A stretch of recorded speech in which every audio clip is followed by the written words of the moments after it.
भविष्यावर बोलू का या कार्यक्रमात संपरा सगळ्यांचं स्वागत करते आणि राशीचक्रकार शरदजी उपाध्याय यांचं सुद्धा मनापासून स्वागत करते। काल आपण प्रश्नोत्तरांचा खास कार्यक्रम केला, कारण कितीही राशी 12 राशींवर प्रत्येक भाग केला तरी सुद्धा मनातल्या शंका काही मिटत नाहीत, त्याही शंकांना आपण उत्तर दिलं। आणि आता आजपासून नव्या विषयाला सुरुवात होते, ती म्हणजे ग्रह। या ग्रहांचा ज्योतिषशास्त्राचा गाढ संबंध, फलज्योतिषशास्त्र या अभ्यासाशिवाय अपूर्ण असू शकतं आणि म्हणूनच याची सुरुवात आपण आज ग्रह म्हणतोय पण आहे तो तारा रवी या चर्चेपासून सुरुवात करूया। मग तो तारा आहे का, ग्रह आहे, तो तेजपुंज आहे, तो मध्यभागी केंद्रस्थानी आहे का, या सगळ्याबद्दलच्या शंका आपण मिटवूया, शरदजींशी बोलू। रवी हा ग्रहांमध्ये पण पटकन त्याचा उल्लेख होतो, पण तो नक्की काय?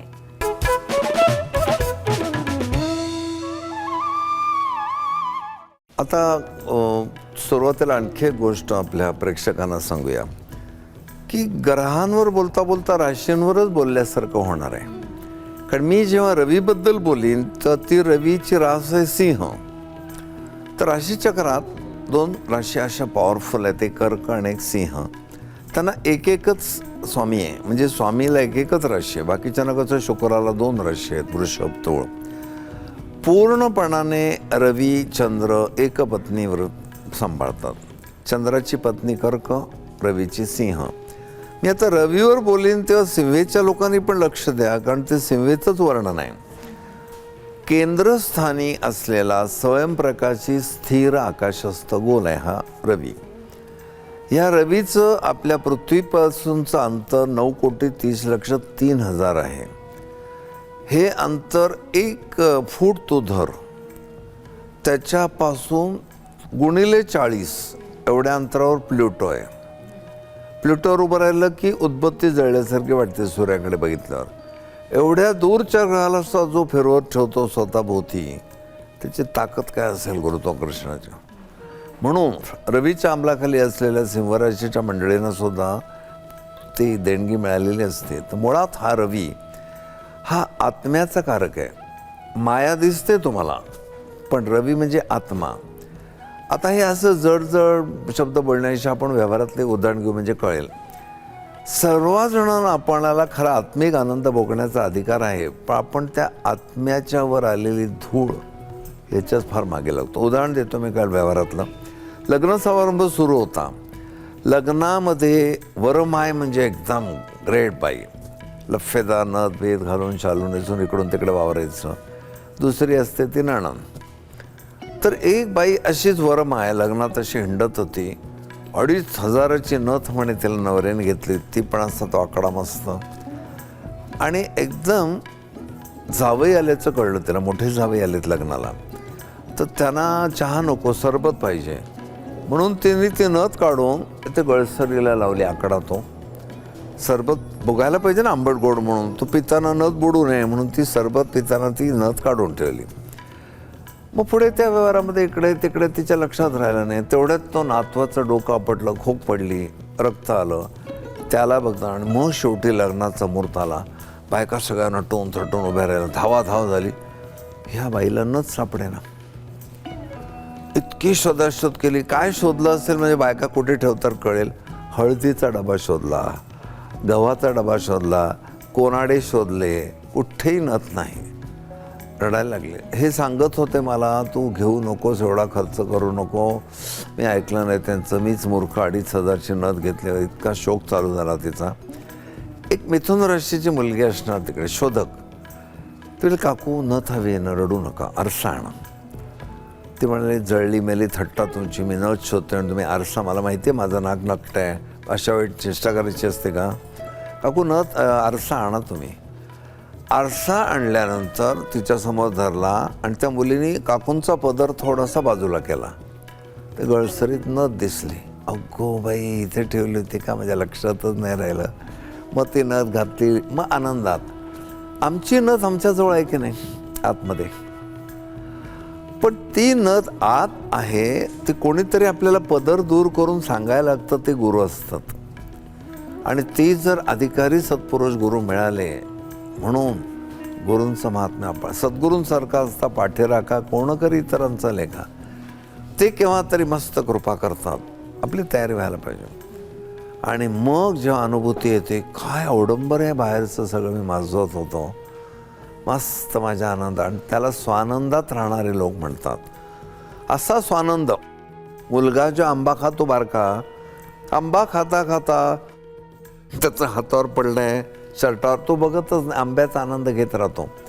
स्वानंदात असणारे आमचे स्वामी महाराज, गजानन महाराज, वस्त्राची शुद्ध नाही, लोकलज्जेचं वस्त्र आहे, हात आभाळाकडे करून गजानन महाराज गणगण गणात बोलते म्हणतायत, स्वामी महाराज भस्म लावून असे मिसकेल हसतायत.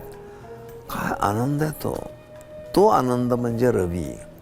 तेव्हा रवी म्हणजे मनुष्य मेल्यावर सुद्धा तिथे पडलेली जड बॉडी नव्हे, त्याला सोडून गेलेलं चैतन्य. म्हणून कोणी घरात गेलं की रडायचं कारणच नाही, कारण आतलं चैतन्यावरच आम्ही प्रेम करत होतो. देह तर नेऊन जाळणार आम्ही, म्हणजे आम्हाला कळतं की बाहेरचं बूच आहे, आतलं लिक्विड वेगळंच आहे.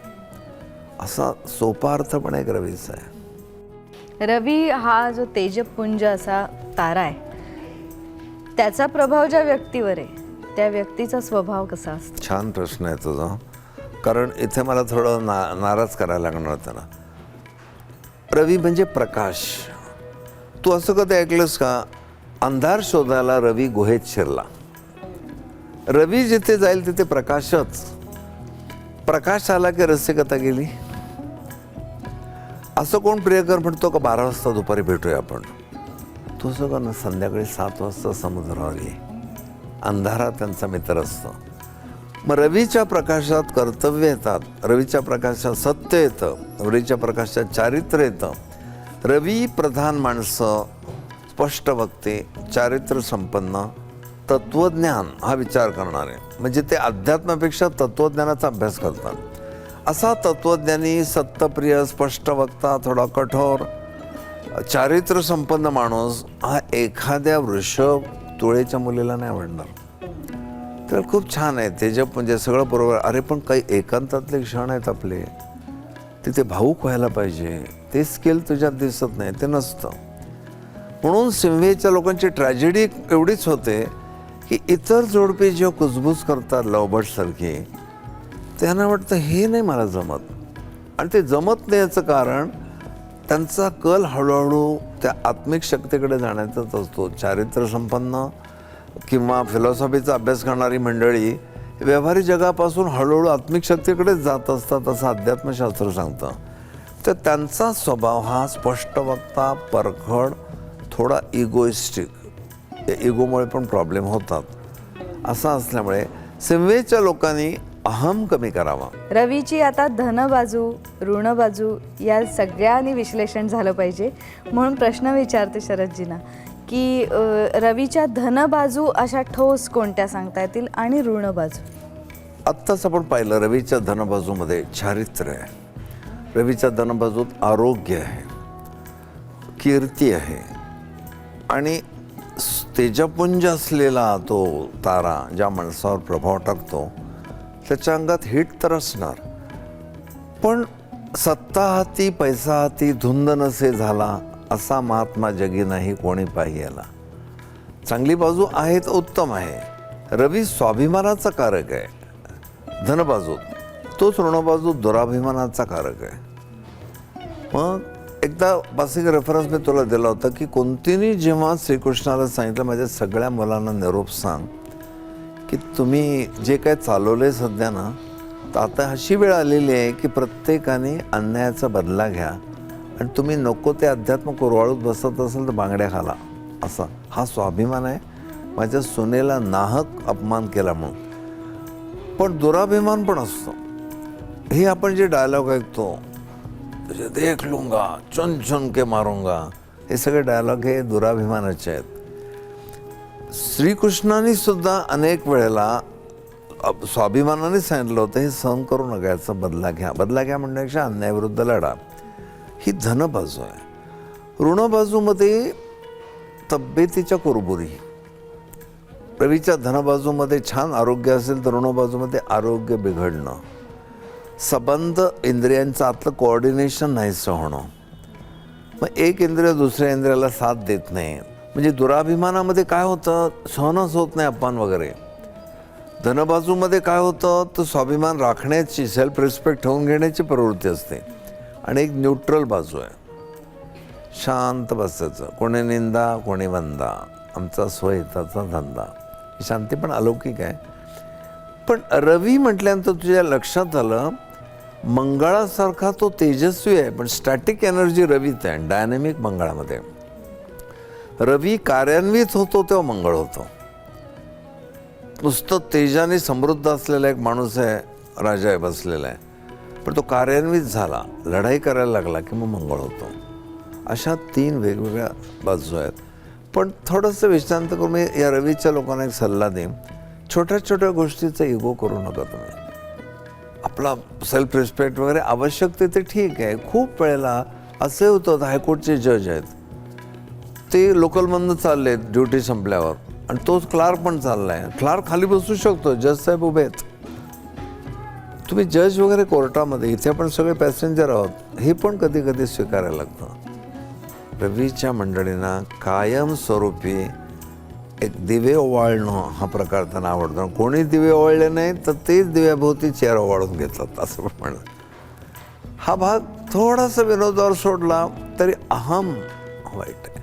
षड्रिपू जिंकणं सोपं आहे, अहम अतिशय वाईट आहे. रवी ज्याचा प्रबळ आहे अशी मंडळी कीर्ती मिळवताना दिसतात. म्हणजे तुम्ही कधी बरेचदा बोलताना चंद्र हा लोकप्रियता देतो तर रवी हा कीर्ती देतो, तर त्याच्याविषयी सांगा. कीर्ती केव्हा मिळते, खूप त्याग माणूस समाजासाठी करतो तेव्हा. आपण सावरकरांचं चरित्र वाचावं, वासुदेव बळवंत फडक्यांचं वाचावं, सेनापती बापटांचं वाचावं. काय गरज होती या मंडळींना घरदार सोडून हे करण्याचं. त्यातल्या त्या सावरकरांचं तर बघायलाच नको. वर्षानुवर्ष काळपाणी, समुद्रात उडी मारणे, कितीतरी गोष्टी आहेत त्यांच्या बाबतीत. आम्ही बरेचसे कलावंत एकत्र येऊन काय कार्यक्रम करतो, त्याला मला काही गोष्टी कळल्या की सावरकरांना सायनसचा त्रास खूप होता आणि सर्दी सारखी व्हायची, ती बाहेर पडली पाहिजे, आणि त्या जेलमध्ये काही मार्ग नव्हता, तर ते भिंत खरवडायची आणि तो चुना लावायची आणि चिंका बाहेर काढायची. तिथपासून त्यांना तपकिरीचं व्यसन लागलं. अशा माणसाने वर्षानुवर्ष स्वतःला कोंडून घेतलं, फटके खाल्ले, घाण्याला झोंपलं त्यांना. काय प्रकारचं त्यांच्या विचार असतील, जनतेसाठी काय करावं, हा रवीचा भाग झाला. पण एखादा रवी दुराभिमानावाला असेल तर थोडंसं करेल आणि म्हणजे लोकांना काही कदरच नाही माझी, लगेच तो कॅश करायला जाईल त्याची कीर्ती. कीर्तिमान मनुष्य कायम एका उंचीवर असतो आणि कीर्ती कॅश करणारे लोक निगेटिव्ह बाजूचे असतात. आणि मग कुठेतरी 2-4 दिवस जेलमध्ये जाऊन आलेला असतो, सारखा उदो करत असतो स्वतःला. असा फरक आहे. रवीमुळे अंगभूत आलेल्या गोष्टी, त्या रवीचा प्रभाव असलेल्या व्यक्ती दुराभिमानामुळे खूप काही गमवून बसतात. आपण सगळ्यांना समजेल अशी उदाहरणं घेऊ. तो हिरण्यकश्यप नाव ऐकलेस.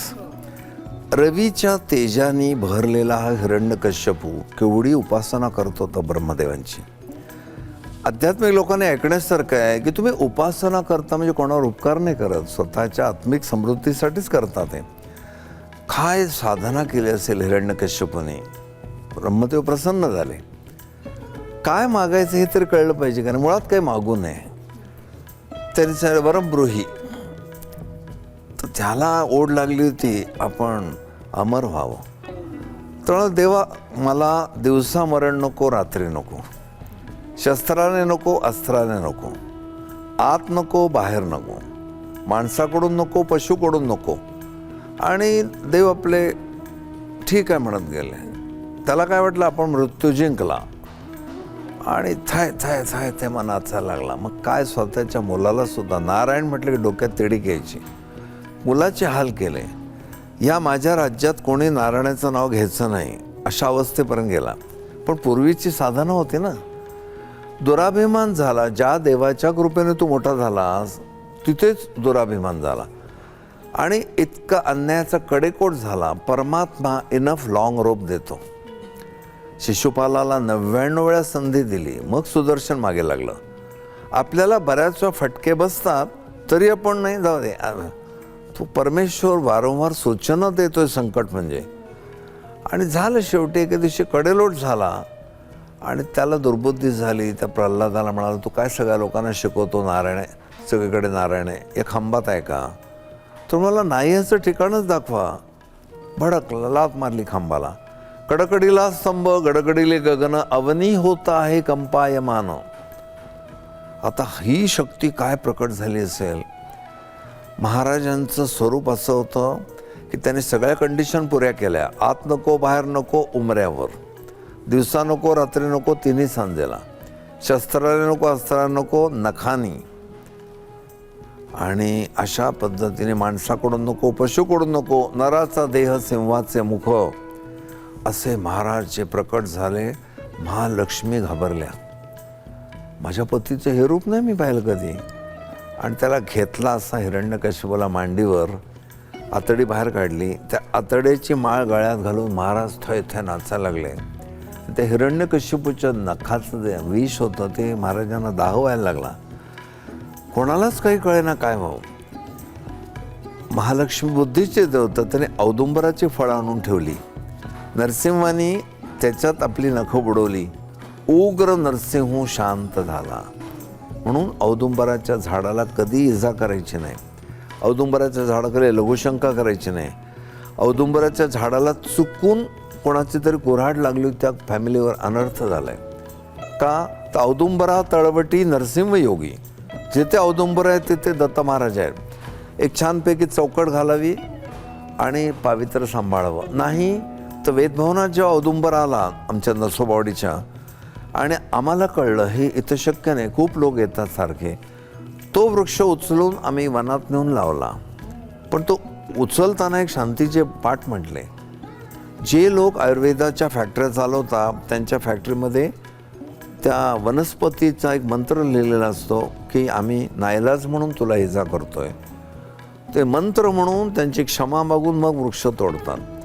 औदुंबराच्या वृक्षाच्या फांद्या यज्ञाला लागतात, ते आधी प्रार्थना करतात. इतका आपला धर्म उदात्त आहे. थोडंसं हिरण्यकश्यपूने विचार केला असता महाराज प्रसन्न झाले, मुक्ती मागून घेऊया. हे सगळे दुराभिमानी लोक. कदाचित आपल्यामध्ये सुद्धा दुराभिमान येतो. नेहमी सावध राहायचं. माझ्याच उद्या दुराभिमानाला मी महिन्यातनं एकदा तरी नरसोबाच्या वाडीला जातो. तिथे आम्ही यज्ञ करतो. आम्ही करतो म्हणजे काय, कोण करून घेतं? आमच्या पंखात काय ताकद आहे की आम्ही अशा प्रकारचे यज्ञ करावे? आणि मग महाराज तुमच्या लीला अलौकिक आहेत. माझं प्रेम फक्त तुमच्यावर आहे.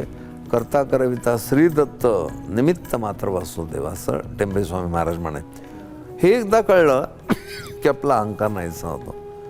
पण बऱ्याच जणांना छोट्या छोट्या गोष्टीचे अहंकार असतात, त्याला दुराभिमान म्हणतात. त्यांचा रवी बिघडलेला असतो.